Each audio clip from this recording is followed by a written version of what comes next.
Is Peter Thiel the Antichrist? Well, that question was actually brought up in an interview that he had recently, and the systems that he's building, the AI systems called Palantir, which is actually connected to Lord of the Rings and some strange mystical things as well. So I want to look at these videos and then we'll look into this Palantir.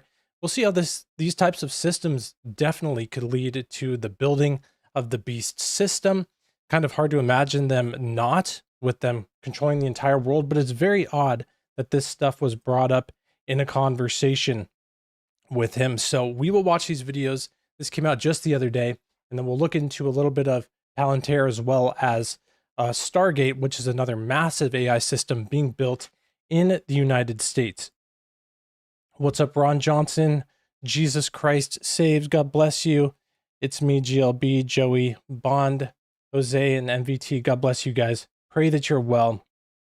So we'll just start this off and we'll watch these videos and see and react to them. Got some Bible verses and just some other information in regards to these systems being built. So this was from New York Times opinion. Ross interviewed him, and here is the beginning of this first clip. To you, what is the Antichrist? How much time do we have? We've got as much time as you have to talk about the Antichrist. All right. Well, I could talk about it for a long time. I think there's always a question. How do we articulate, some of these existential risks, some of the challenges we have, and they're all framed in this sort of runaway dystopian science text. There's a risk of nuclear war. There's a risk of environmental disaster, maybe something specific like climate change, although there are lots of other ones we come up with. There's a risk of bioweapons. You have all the different sci-fi scenarios. Obviously, there are certain types of risks with AI. But I always think that if we're going to have this frame of talking about existential risks, perhaps we should also talk about the risk of another type of a bad singularity, which I would describe as the one world totalitarian state. Because I would say the political solution, the default political solution people have for all these existential risks is one world governance. And the Christian framing, which in some ways is the same question, is Antichrist or Armageddon.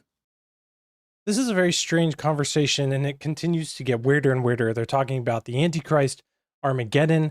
Peter Thiel starts to go into this idea of there's trans people in the world and they're changing their bodies, but we need to go farther than that. We need to go into transforming our mind, transforming our organs, becoming transhumanists. There's actually a Bible verse that we'll look at that sounds like it's in relation to that. People will seek death and they won't be able to find it, told to us in Revelation chapter 9.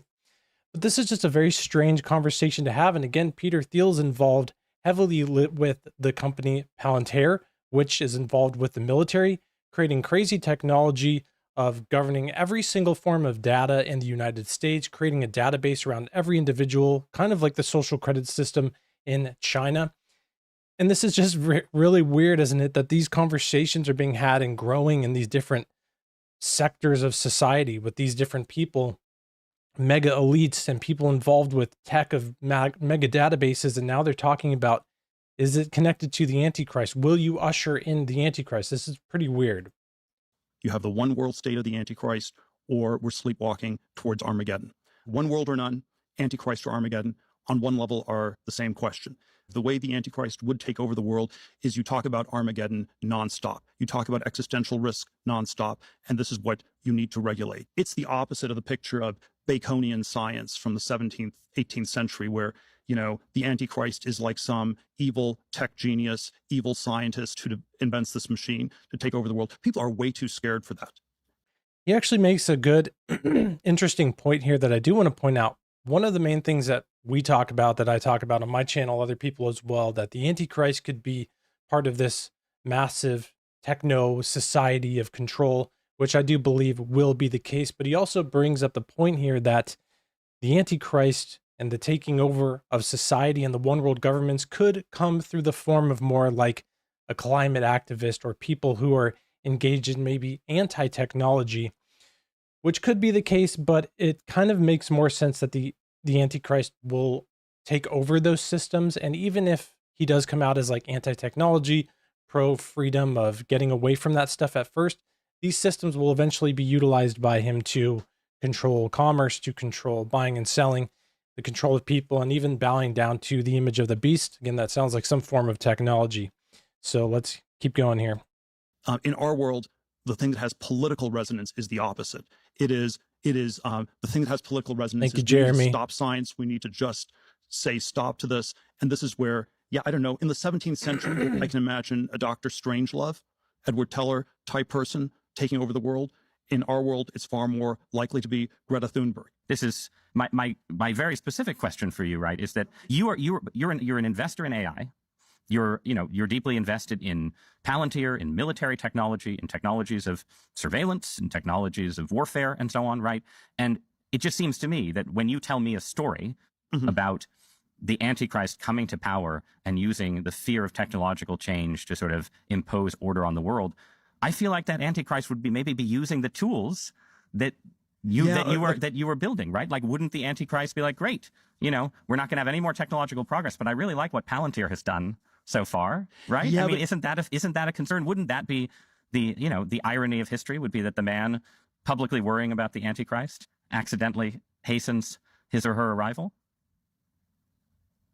There are all these different scenarios. I obviously don't think that that's what I'm doing. I mean, to be clear, I don't think that's what you're doing either. I'm just interested in how you get to a world willing to submit to permanent authoritarian rule.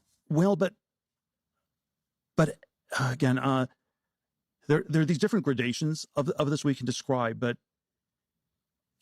is this so preposterous that the entire world has submitted for 50 years to peace and safetyism? This is 1 Thessalonians 5:3. The slogan of the Antichrist is peace and safety, and we've submitted to the FDA regulates not just drugs in the U.S., but de facto in the whole world, because the rest of the world defers to the FDA. The Nuclear Regulatory Commission effectively regulates nuclear power plants all over the world. People, you can't design a modular nuclear reactor and just build it in Argentina. They won't trust the Argentinian regulators. They're going to defer to the U.S. And so it's at least a question about why we've had 50 years of stagnation. So that is pretty strange. And he brings up 1 Thessalonians 5:3. First off, I'll say in the chat, I'm definitely not controlled or paid by anybody to make any videos. That's definitely absurd and ridiculous. Almost every single video I say is against the mainstream narrative, is against everything. He's probably that guy probably mentioned that in regards to Candace Owens came out and said that people were being paid to make videos to criticize them. There's like a bunch of Christians in the world who are against what she said. And not only that, but I said that some of the things she says are true, but she's definitely wrong in regards to desiring salvation for the Jewish people and all that. Not going to get off on a tangent on that. I've made it pretty clear, but that's just obviously ridiculous. So I did find it interesting that Peter Thiel here was saying that they're looking for peace and safety, and that's what they're going to do to bring in this system. But that's probably what they're actually using to push forth this Palantir thing, is that it's for peace and safety. It brings people together. It controls what people's information does. It's like the Minority Report. We'll look at that in just a moment here. But 1 Thessalonians 5:3, of course, is in regards to the times and the seasons coming into the future. And then mentioned here, it says in verse 3, for when they say peace and safety, then sudden destruction comes upon them as labor pains upon a pregnant woman, and they shall not escape. This is most likely in reference to the Antichrist bringing a peace treaty into the world, and there actually will be about 3.5 years of peace.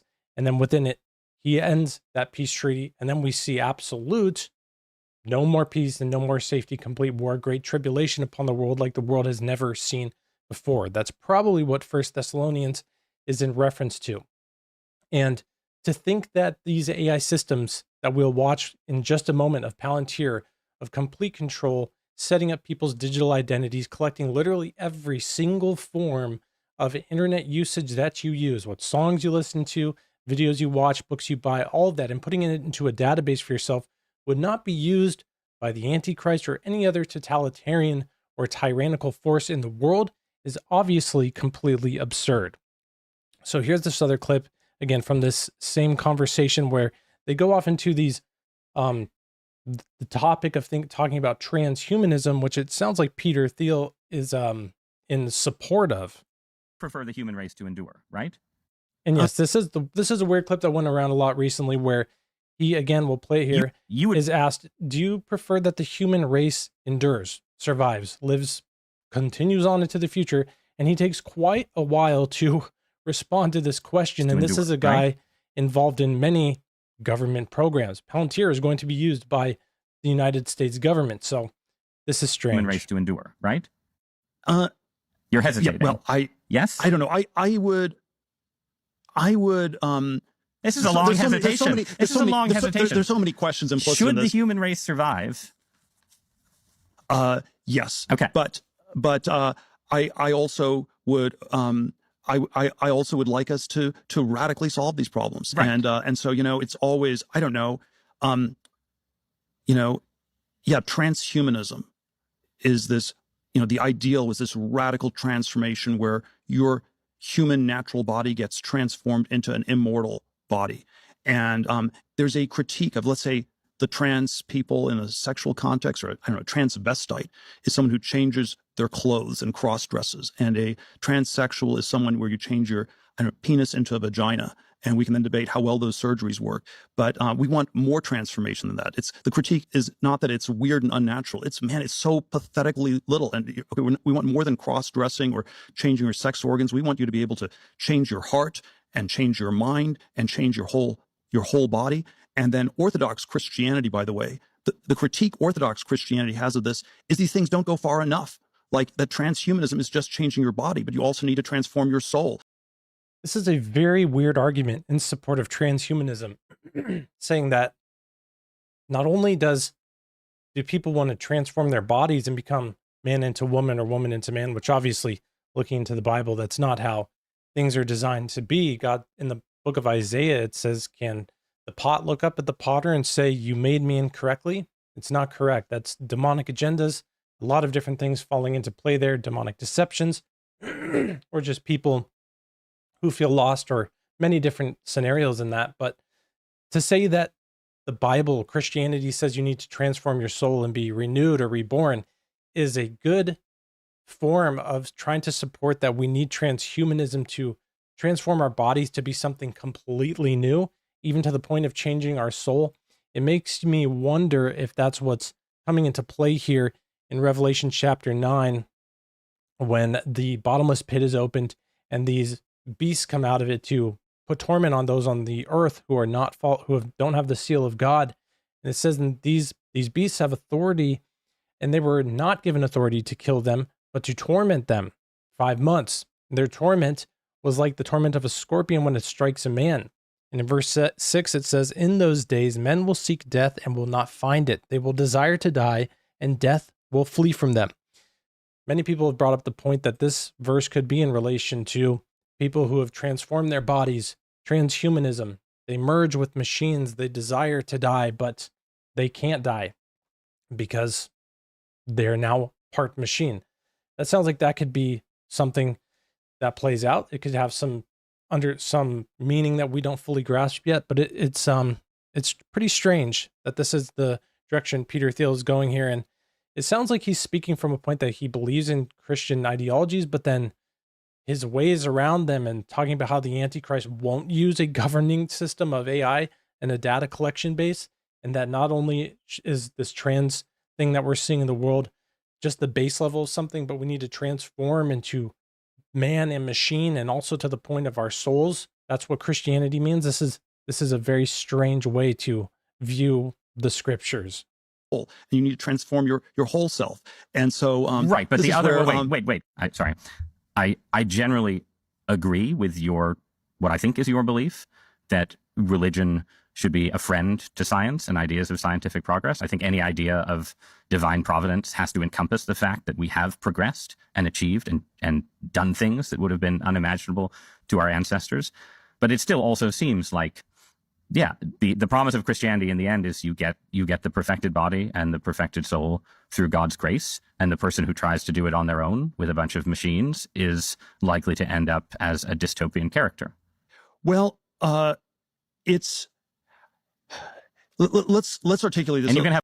I do want to point out also, I was doing some more research on Peter Thiel, and I guess he was under some form of I forget the exact name, but it's a form of philosophy where they speak consistently in riddles and asking questions. And he was a big follower of this and a teacher under this type of ideology, I guess. And you see it here a lot when, it's pretty clear. Like it seems like, oh, AI could be the dystopian future that the Antichrist in the Bible's talking about. And then here he has to go down another question, riddle, ideology to change the subject or just to make it consistently transforming into new things.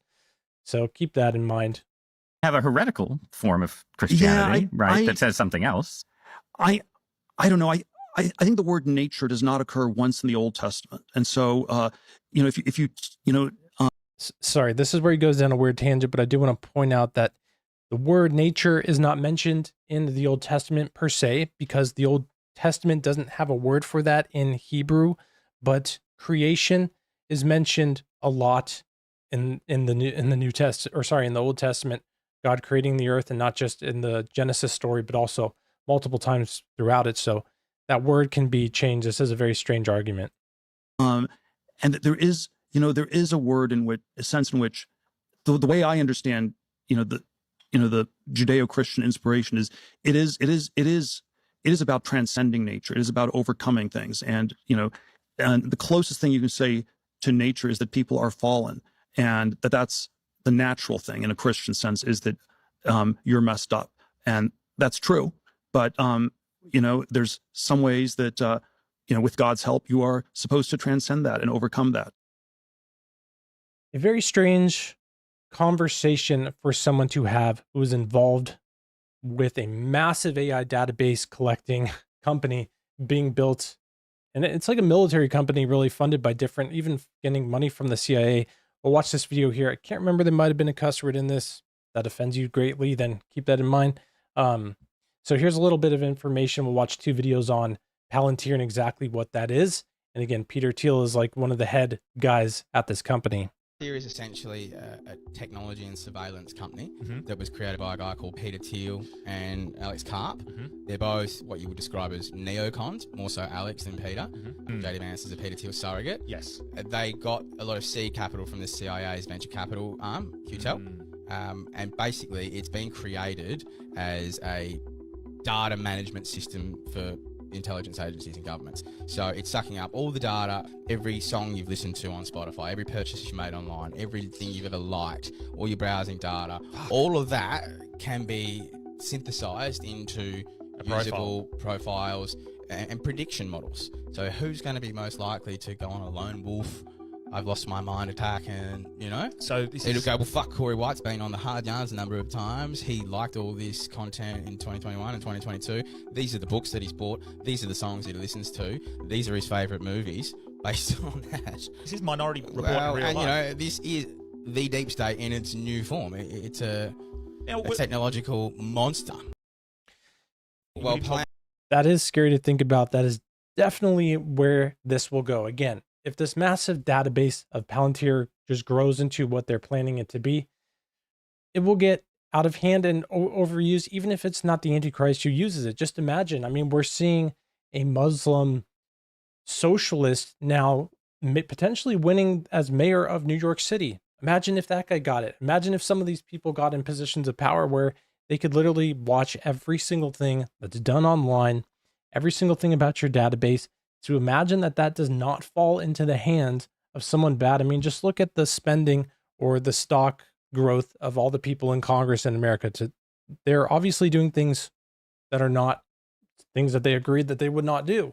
So to imagine that not growing out of hand or somebody getting control of this is strange. And then even Palantir in itself is like a supernatural object that's used in the movie The Lord of the Rings. It discusses it here a little bit. And yeah, I've seen some of you guys in the chat to see that it's not, wouldn't grow to some crazy technocrat thing. Of course it would. The good news is, of course, that Jesus Christ is in control. I always point out Psalm 2, where the kings of the earth, they come together with these plans and these different ways to do things, but God sits in the heavens and laughs. He confuses their plans. They've tried again since the Tower of Babel to create these world systems of control to try to be like God. Even Lucifer did. And of course, they fall every single time. One day, someone will try to do it and they will get a lot farther than everyone else. Of course, that will be the Antichrist, but we know his end. Hell was designed for Satan, the Antichrist, the beast, the false prophet, and the rebelled angels to go there, as well as those who take the mark of the beast or willfully reject the Lord Jesus Christ. So this is something to keep in mind, that this is the future, and that it will one day get there. But of course, we can have hope, and we got to stand up, and we can reject things. Something to just point out quickly, then we'll watch this video here, is, there was just a big land grab that was supposed to take place in Montana and in the West and different states over there. And it was going to just steal like 1.2 million acres of land. And a lot of big social media people came out and were speaking against it. And they had to completely wipe it from the bill, not rewrite it, not put it in a different way, not take out some of it. They completely took it out of the bill. This has happened multiple times. And so, there is a reason for looking into this stuff and speaking out against it, because the more people do it, the better chance we have of it going away. We don't know when the end will come, so we should stand up for what's right in the meantime. And maybe things could get better and we can, control this. But this AI thing is getting to a point where it's kind of scary that it cannot grow into some dystopian future that, in my opinion, for sure, the Antichrist would use for his power. Better karma, God bless. Amen. We're fearfully and wonderfully made human beings. That's again why I don't believe that God created intelligent life forms that evolved on other planets that are stronger than us, more powerful than us, more technologically advanced than us. The alien deception. I don't believe that. And that's why I also don't think that if people do start merging with machines, that it will end well. It was probably going to end in Revelation 9, verse 6. They're going to seek to die and they won't even be able to. That's my opinion. So let's look at this video here that explains a little bit more of Palantir. Weird stuff. In Lord of the Rings, a stone is a magical object that.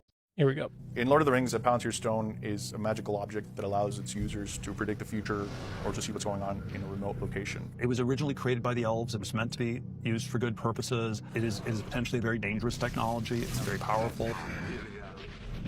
Long have you hunted me?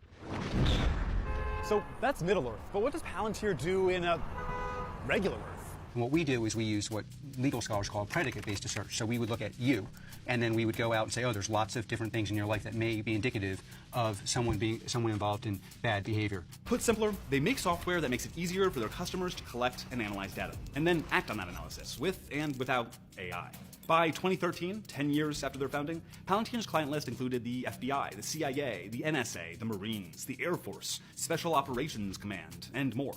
Did your company?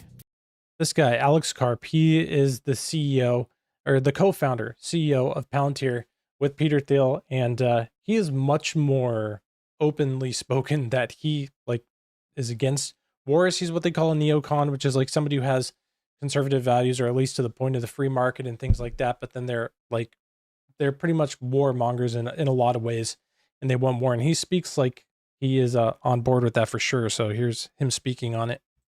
Helped to track and kill Osama bin Laden. We can never. I'll tell you, the closest thing to an answer is there are when you look at when you open the paper and look in the news about these kind of things, there's a 2/3 chance, depending on the country involved, that somehow my company was involved. Fundamentally, the mission that is pushed to employees is that we're solving the world's hardest problems and supporting Western institutions. That is the main driver of sort of this militaristic culture that is developed inside of Palantir. If you do not feel comfortable supporting the legitimate efforts of America and its allies in the context of war, don't join Palantir. This entire message of we are the most lethal, we are the most able to surveil and process large amounts of data. Video just cut off. Able to survey chain and process large amounts of data.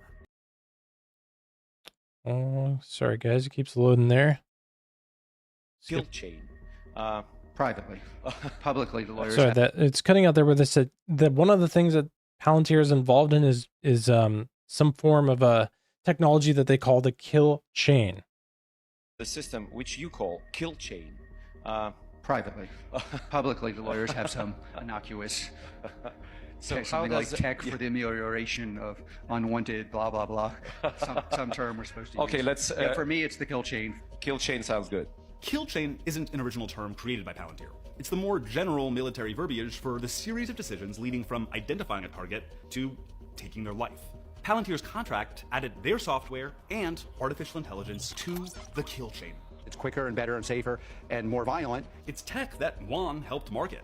It reduces the distance you have to the problem, but when you're able to take a step back and really see all the narratives and how they were shaped and the actual application of these technologies, your whole world starts. It's falling apart. So we can see how these systems are being utilized to collect data, collect information, used in war. Again, that guy, the creator there, the co-founder, very open that the fact of that is to advance military technology in a war, make America the most strongest nation. Of course, living here, I want that, but scary to think that those forms of technology could be turned against civilians in the future. Or imagine when these systems are built, even if we have good people in positions of power now, what happens when, you build Skynet and it takes over? Or if you build these systems and it could grow into that, and then somebody gets in a position of power and lets it take over, especially with what we are seeing, different systems in the world moving, different ideologies growing in the world, and these things keep going. We could see these types of things get to a bad place where they're definitely abused and an abuse of power. This is kind of connected as well. You guys have probably seen information on this, but we'll show this because this plays into this whole thing as well. Just the AI takeover that we're seeing in the world. It's going to transform the world, whether we like it or not. That's for sure. I mean, even seeing this facility built here, it looks like a Skynet facility being built in Texas. This is the Stargate, massive Stargate AI building that's being built here in Texas. So here's some of this. Stargate, put that name down in your books, because I think you're going to hear a lot about it in the future. A new American company that will invest $500 billion at least in AI infrastructure. The data centers are actually under construction. The first of them are under construction in Texas, the Abilene location, which is our first location. Abilene is a town on the western central plains of Texas. We kind of scratch and fight for everything good that comes our way. I had people reaching out and they said, well, is the president going to come see you? And I said, well, he hasn't texted me yet. So. I'm thrilled we get to do this in the United States of America. I think this will be the most important project of this era. Welcome to Abilene, Texas. This is the site of Project Stargate, a very mysterious, much talked about, much speculated about project that brings together OpenAI, SoftBank, Oracle. If it all comes together, building after building on this red dirt behind me will be filled with chips that'll power the AI revolution. What we're undergoing right now is sort of the largest infrastructure build in human history. It's going to create new ways of doing business. It's going to create new ways of invention, and it's going to really drive humanity forward. That's what we're seeing. We're seeing they're building for this future. Palantir, Stargate, the AI takeover, it's moving in that direction. So as I wrap up the stream here, I will watch the chat for just a moment for anything you guys want to say, and just say that, Lord Jesus, protect us into these times that we're going into, and to be aware that these are things that are happening. We can use different things that can protect us to a degree, VPNs, stuff like that. It can help. Anything that can confuse the plans more and more, but keep in mind that it's moving in that direction. And not only that, again, like I mentioned a few times, we've seen how these are the systems that they're trying to build again around the world. And as they build these places and these massive AI control centers, even if that's not what it's used for right off the bat, what are we seeing around the world? In Europe, it's going absolutely crazy. In Germany, they're raiding people's houses and kicking in their doors, taking them to jail for comments that they made online. One of the politicians over in Germany just got out of jail for, I forget how long he was in. It was like at least a couple months, maybe even longer, for just even being in a private group chat where a racist meme was shared. He didn't even send it. Imagine when these systems are built where they can have complete control and complete watching over literally everything you've ever said or done online, and then it gets to a form of government like we're seeing in Europe, where you can't even criticize things like the migrant invasion and the crime that they're bringing to that part of the world. And then people are getting their doors kicked in over that. whenever they go out and commit crimes, they're not even being punished. We're even seeing in the UK a 2-tier system being put into play of how they're going to sentence different people. The migrants will literally be sentenced under a lesser sentence in comparison to the people who actually live there. People are going to jail again in Europe for questioning the migrants or saying things online that some people view as hateful or just against this, pretty much just against the migrants coming into the region. But then they have people waving Palestinian flags, even at a concert that just happened the other day, saying death to the IDF in Israel. So it's really not even just a blanket thing of like trying to be nice to everybody. Certain things are allowed to say online. You could criticize Christians all day or criticize Israel or any of these things. But then when you speak bad against the migrants, then you go to jail. Imagine when these AI systems come into play in places like Europe, in Germany, and these different areas of the UK that are completely being taken over by this insane diversity, woke mind virus, which is really what it is. Something to keep in mind, is Peter Thiel the Antichrist? No, I don't think he is. Is he building a system with Palantir and these other types of AI, helping these different AI, organizations grow into what they could become of complete control? I think that, yeah, it could play a role into that for sure.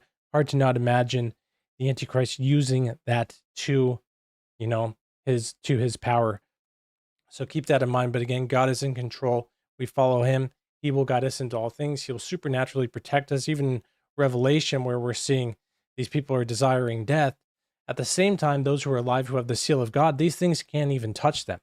So we can never take our trust or our hope away in God. He will guide us through all these situations, and he is faithful. So follow the Lord Jesus and live for him.